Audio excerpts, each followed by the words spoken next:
진심을 다해. 진심을 다해. 진심을 다해. 파고 들어갑니다. 라디오 탐사 저널리즘 KFM 스페셜 지금부터 시작합니다. 제일 비참한 게 그거죠. 지자체 예산에 의해서 그냥 우리들의 삶이 잘리는 거예요.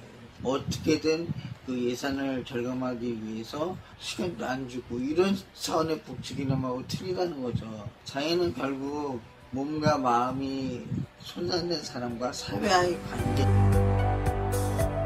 태어날 때부터 손과 발을 못 쓰고 말도 하지 못해 누군가에게 의지해야만 살아갈 수 있는 중증 장애인들. 또 살다가 불의의 사고를 당해서 중증 장애를 갖게 되면서 평생 보조를 받으며 살아가게 되는 장애인들. 그들을 위해 정부는 지난 2011년부터 장애인 활동 지원을 시행했습니다. 장애 등급과 환경에 따라서 최대 하루 24시간까지 활동 지원사의 보조를 받을 수 있는 정책입니다. 이때부터 그야말로 혼자서는 아무것도 하지 못하는 중증 장애인들에게는 한 줄기 빛이 생겼습니다. 그런데 2015년 정부가 나서서 지원사업 확대를 지양하라고 각 시군에 권고하면서부터 상황은 바뀌었습니다. 경기도 31개 시군 가운데 수원과 성남, 고양 등 10곳은 사업 초기만 해도 하루 24시간까지 이들의 활동을 지원했습니다. 사업이 시작된 지 7년. 하루 24시간 지원이 필요한 장애인들은 늘어나고 있지만 이제는 중증 장애인들의 요구를 받아주는 지자체는 단 한 곳도 남아있지 않습니다. 게다가 각 시군별로 지원 대상자에 대한 기준이 달라 타 시군으로 이사를 갈 경우마다 문제가 발생하고 있습니다. 문재인 정부는 출범 당시 맞춤형 복지를 하겠다라고 방침을 내세웠는데 과연 중증 장애인들에 대한 맞춤형 복지가 어떻게 완성될 수 있을까요?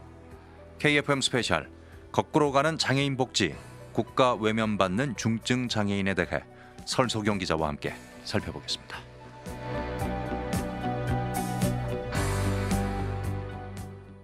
KFM 스페셜 거꾸로 가는 장애인 복지, 국가 외면받는 중증 장애인이라는 주제로 오늘은 좀 얘기를 나눠볼까 합니다. 2011년 이명박 정부 때 장애인 활동 지원을 시행했습니다. 그리고 2015년 박근혜 정부 때 이 활동 지원 사업 확대를 지양해라 라고 하면서 예산 등이 감소되고 그랬죠. 과연 이 문재인 정부 때는 다시 유턴이 될런지 어떻게 될런지 관심이 가고 있습니다. 오늘 함께 취재를 해온 설소경 기자 나와 있습니다. 안녕하십니까? 예, 안녕하십니까? 예. 뭐 취재를 위해서도 그렇고 최근에 중증 장애인 분들 많이 만나고 다니셨죠? 예, 처음에 한 제보를 받고 취재를 시작하게 됐는데요. 예. 제가 만나본 분들의 사연을 먼저 좀 소개시켜드리겠습니다. 먼저 올해로 57살이 된 1급 뇌성마비 장애를 갖고 태어난 최익종 씨 사연입니다. 최 씨의 어머니이신 김충석 할머니입니다. 들어보시죠. 깠는데 모양이야. 사람 꼭 매달려 있어야 돼요. 조금 뒤만 그냥 가다가도 식어지면 일으켜줘요. 여기서 가다가도 식어지면 여기 가는데 내려서 예. 가야 돼요. 여기서 실어져요. 힘이 없어서 이렇게 걸어니까 실어져요. 얼마나 땀 안 나지요? 못 가지요? 이렇게 가다 실어지면 또 일으키고 이렇게 가다 실으면 또 아주 조금 더 깠는데 모양 계속 곁에 있어야 돼. 얘는 아주 조금 떨어지면 안 돼요.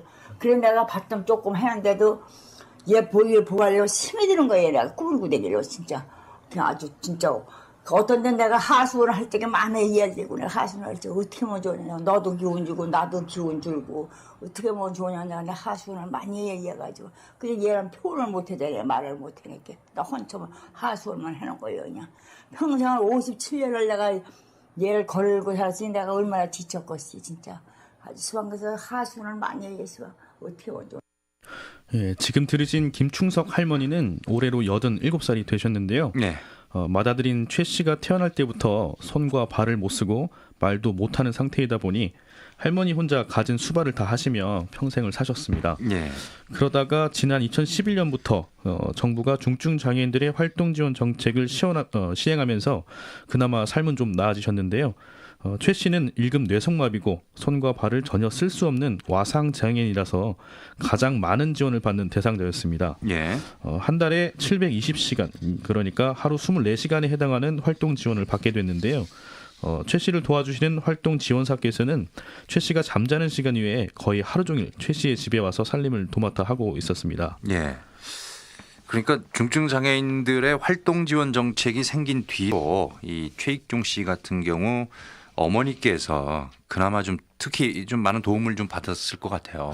예, 그 김충석 할머니의 말씀처럼 한평생 수발을 다 들다가 예. 이제 도와주시는 분이 생겨서 주간에는 좀 의지할 곳이 생기신 셈인데요. 예. 만약에 이런 활동 지원 정책이 없었다라고 하면 이 어머님은 돌이켜 잘 생각 한번 해보세요. 집안에 중증 장애인이 한 분입니다만 두 분이 장애인의 삶을 사는 겁니다. 왜냐하면 늘 같이 있어야 되니까요. 장애인 아들이 사는 방식대로 사셔야 되는 겁니다. 둘이 되는 거죠. 근데 지원사가 생기니까 그나마 조금 이제 뭘 좀 할 수도 있고 이런 상황이 된 건데. 근데 이제 문제가 생겼다면서요. 예, 그 최 씨는 태어나서부터 수원에서 살았습니다. 예. 올해 7월에 화성에 있는 그 친누이가 살던 원룸이 비었다는 소식을 듣고 그쪽으로 이사를 갈 것으로 이제 결심을 했는데요. 예.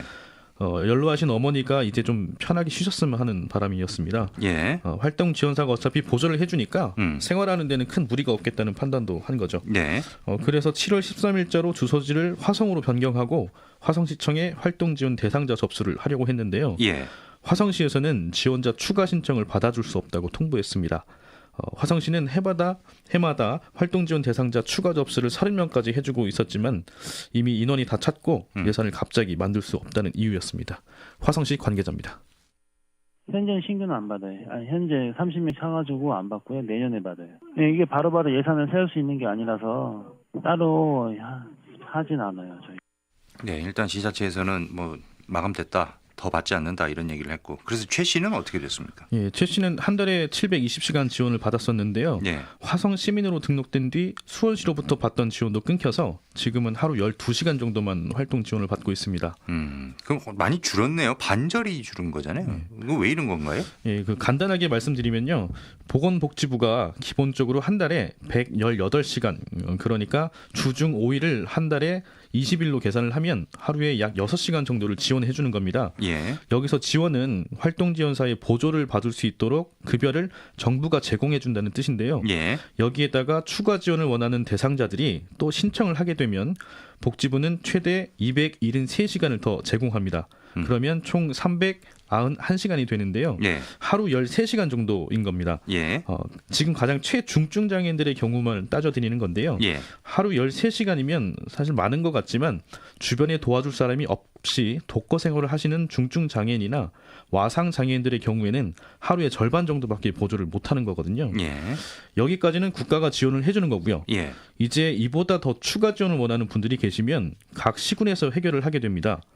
근데 추가 지원을 하고 있는 지자체도 있고 예산상의 문제로 추가 지원 정책을 하지 않는 지자체도 많이 있습니다. 예. 경기도만 해도 이 31개 시군 중에서 추가 지원을 해주고 있는 지자체는 수원, 성남, 고양, 화성 이렇게 뭐 19개 정도에 불과합니다. 예. 정부에서 당초 이 부분을 지자체의 자율에 맡기도록 법을 설계해서 그런 겁니다. 예. 그러니까 빈익빈 부익부가 여기서도 나타나게 된다는 얘기잖아요. 지역마다 뭐 이렇게 지원받는 정도가 뭐 어떻게 어떻게 달라요? 예, 그렇습니다. 이 정책을 시행할 당시에 경기도에서는 수원시가 활발히 뛰어들어서 복지 수준이 아주 좋았다고 합니다. 예. 하루 24시간까지 지원 혜택을 제공했으니까요. 예. 그런데 이 소식을 듣고 전입자들이 많이 생겨나다 보니까 자연스럽게 예산에 문제가 생기게 됐습니다. 안산에 살다가 수원으로 이사 온 임춘희 씨입니다. 저 뭐 1월달에 나 수영 재활하려고 왔는데 안산에 살다가 거기서는 168시간 받다가 수원에 이사 오니까는 이게 이제 센터에 이제 활동보조 신청해가지고 전화 받는데 거기서 확인하니까 138시간이다 그래가지고 이제 많이 황당했고 아니 왜 같은 경기도인데 왜 시간이 내가 몸이 나아진 것도 아닌데 왜 시간이 30시간이나 줄지? 그러고 시청에 물어보니까 이런 제도가 그렇다고 이런 인구가 많다고 이런 식으로 얘기해서 뭐 더 이상 할 말도 없지만 내 생활은 너무 좀 시간이 더 케어를 받아야 되는 입장인데 못 받으니까 너무 많이 불편하고 좀 울기도 했죠. 죽기 아니면 살기예요. 지난 2015년 사회보장위원회가 각 지자체에 장애인 활동 지원 정책에 대한 추가 지원을 지양하라는 공고문을 내립니다. 예. 예산이 문제였는데요. 24시간 지원을 받는 1급 중증 장애인의 경우 1인당 1억 2천만 원 정도의 비용이 들어간다고 설명했습니다. 보건복지부 관계자입니다. 아시는 것처럼 국가 모든 정책이 예산이 수반돼야 되는 거고요. 시도 지자체도 마찬가지일 거고요. 재원이 없는 사업은 일단 성립이 일단 어렵지 않겠습니까? 그러니까 그 예산 범위 내에서 가장 효율적으로 국가는 이제 국가 정책 사업을 펴는 것이고 시도는 시도의 시책을 펴는 것이죠. 물론 이제 부족하다면 이제 결국은 이제 세금을 이제 증세를 해야겠죠. 이 장애인들은 사실은 이제 24시간 풀로 활동지원 서비스를 받기를 요구를 하고 있어요. 지속적으로. 근데 이제 24시간 기준으로 하게 되면 1인당 활동 지원 복지 서비스만 해도 복지급여가 인당 한 1억 한 2천 정도가 소요되는 대규모 재정 투입 사업입니다. 어마어마한 거예요. 그래서 이제 국비 지원은 이제 당연히 기재부에서도 허용하지 않겠지만. 당시 사회보장위원회는 하루 13시간 지원을 넘기지 말아라는 내용의 공고문을 내린 건데요. 예. 이에 따라 수원시는 2017년부터 24시간 지원 대상자 접수를 받지 않고 있습니다. 기존 대상자는 유지하고요. 용인시 등 다른 시들도 마찬가지 상황인데요. 한번 들어보시죠. 수원시는 최대로 많이 지원한 게 이제 720시간으로 해가지고 24시간 다 이용할 수 있게 진행을 했었는데요. 법정급여 일일 13시간 외에는 추가 급여 확대를 지양하라고 이제 공고를 받았어요. 보건복지부에서. 저희가 이제 2014년도부터 받으셨던 분들은 다시 또 저희가 이제 깎을 수가 없다 보니까 기존 대상자들만 인정을 해서 그분들이 이제 계속 받으셨었고, 이 지금 신규 진입비가 말씀하시는 겁니까? 15년도 7월에 협의를 거쳐서 그 이후부터는 저희가 아예 막고 있습니다. 네, 사실 이렇다 보니까 일부 활동 지원사들이 무료로 봉사하는 경우도 생겨나고 있는데요. 네. 앞서 소개한 최익종 씨를 도와주고 계신 활동 지원사께서는 최 씨가 주소지 변경 이후 활동 지원 시간이 절반 정도로 줄었지만 바로 외면하지 않고 예전처럼 동일하게 근무를 해주고 계십니다. 네. 최 씨에게 지원되는 시간이 줄어든 만큼 사실 본인의 월급도 많이 줄었거든요. 네. 그렇지만 어떻게 뒤돌아서 집에 가겠냐, 이런 말씀을 남기시면서 평소와 똑같이 일을 하고 계셨습니다. 238. 그렇게 되면은 12시간씩 5일만 하면 근무하면 되겠네. 이전까지 해왔던 거니까는 이제 필요하면은 이제 주말에는 나오죠. 네, 그래야지 인전까지 살아온 덕이가 있잖아요. 이 사람이 써야 할 시간이 있잖아요. 그렇다면 하루에 한두 시간은 이렇게는 기본으로 더 하니까 되는 거죠. 아니, 50시간은 더 있어야 돼. 아무리. 관련 센터의 얘기도 들어봤는데요. 이렇게 급여를 다 받지 못하고 있는 활동 지원사들이 더 계셨습니다. 워낙 활동부 지원 시간 자체가 부족하기 때문에 서비스를 받아야 되는 시간보다 받아야 되는데 받을 수 있는 시간이 적으니까 선생님들이 이제 추가 시간으로 근무를 더 하시는 거죠. 그렇게 하시는 분들이 많고 급여를 받지 못하고. 예. 그러니까 활동 지원사들께서 외래 이제 봉사 활동을 해주고 계시는 거네요. 예, 사실 이면에는 충분히 근무 시간을 채우지 않고 급여를 받아 간다는 등 불성실한 활동 지원사들의 얘기가 종종 들리기도 하는데요. 예. 상황이 이렇게 급박해진 경우에는 자진해서 무료로 봉사를 하고 계신 분들도 적지 않은 상황이라고 합니다. 예, 이 활동 지원 급여 신청은 어떻게 하는 거예요?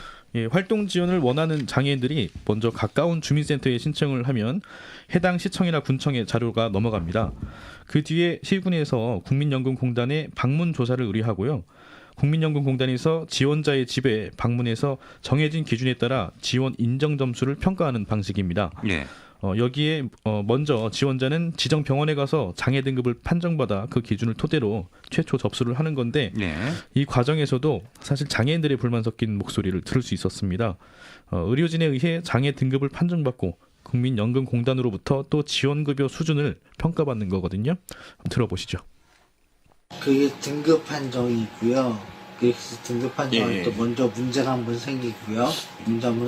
그 다음에 활동 보조 시간 판정을 위해서 그 국민연금공단에서 사람이 나와요. 나와서 이 사람이 활동 보조 시간이 얼마가 필요한가 또 거기서 등급을 매겨요. 등급을 또 매기는데 화장실 혼자 갈 수 있어요? 밥 먹을 수 있어요? 그 활동 보조 등급을 매기는데 있어서 사람이 아닌 거죠. 동물 취급하는 거죠. 혼자 밥 먹을 수 있고 혼자 화장실 갈 수 있으면은 활동 보조 시간을 갖다 많이 주지 않아요. 근데 그 사람의 욕구가 어떤 건지, 그 사람이 사람같이 어떻게 살려고 그러는지, 그건 고려의 대상이 아니라 그냥 짐승처럼 먹고 싸고 혼자 할 수 있으면 활동구조 시간을 낮춰요. 굉장히 모멸스러운 거예요. 이어서 신승우 씨는 말하는 동안에도 계속 통증을 호소했는데요. 23살에 불의의 사고로 뇌를 다쳐서 신체 절반 정도의 기능이 약화됐고 시각 장애까지 생겼지만 혼자 밥 먹고 화장실은 갈 수 있는 정도라고 설명했습니다. 예. 하지만 통증 때문에 장시간 혼자 활동하기는 힘든 상태였습니다. 국민연금공단의 인정점수 평가 항목을 보면요. 옷 갈아입기, 목욕하기, 식사하기, 화장실 사용하기 등 신체를 이용한 활동이 얼마나 가능한지를 묻는 질문들로 이루어져 있습니다. 예. 그러면 이 문제를 어떻게 접근해야 할까요? 예, 사실 복지라는 게 지출만 하면 하게 되는 정책이다 보니까 어디에 얼마나 더 지원을 해야 하느냐의 문제인 건데요. 예. 다시 말하면 어느 것이 더 중요한 것이냐 이것을 선별해야 하는 거죠. 하지만 재원이라는 게 한정적이다 보니까 마음처럼 쉽지 않은 건데 먼저 우리나라에서는 장애인에 대한 개념을 어떻게 규정하고 있는지를 생각해 봐야 할 것 같습니다. 이 평가를 받는 장애인들의 사회적 욕구가 굉장히 강한데도 그 심정을 강조할 수 있는 수단은 없었습니다. 이건 예산의 문제가 아니에요. 예전에 소믈리에 해적에 우리 한국 인천장함이 필요 없었잖아요. 구하려 어떻게 온 나라 벌벌 떨었잖아요. 군사 해군함정 파고 그때 나라 예산을 생각했나요? 아니잖아요. 나라가 할 일이니까 당연히 한 거잖아요.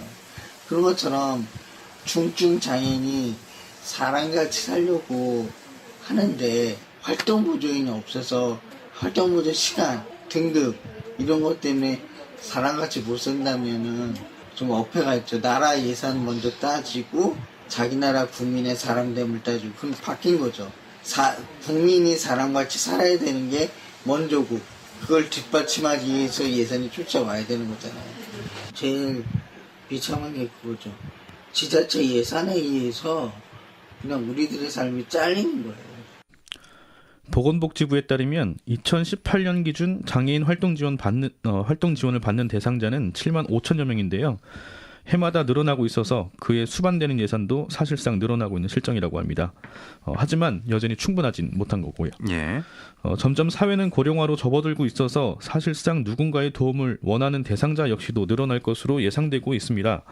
한국복지대학교가 최근 연구한 자료를 보면 약 10년 뒤에는 우리나라 국민의 38%가 장애인으로 분류될 거라고 하는데요. 예.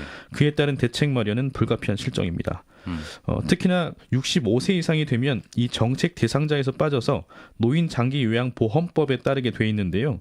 이 때문에 지난달 21일 109명의 장애인들이 국가인권위원회에 법 개정을 요구하는 진정서를 제출하기도 했습니다. 지원을 원하는 장애인들은 많아지고 있는데 지자체는 예산이 부족해서 이러지도 저러지도 못하고 있고 대안이 있을까요? 예, 먼저 인식 개선이 필요합니다. 예. 장애인이 도움의 대상이라는 공급자적 마인드에서 함께 살아가는 공동체라는 생각을 우선적으로 할 수 있는 패러다임의 전환이 필요합니다.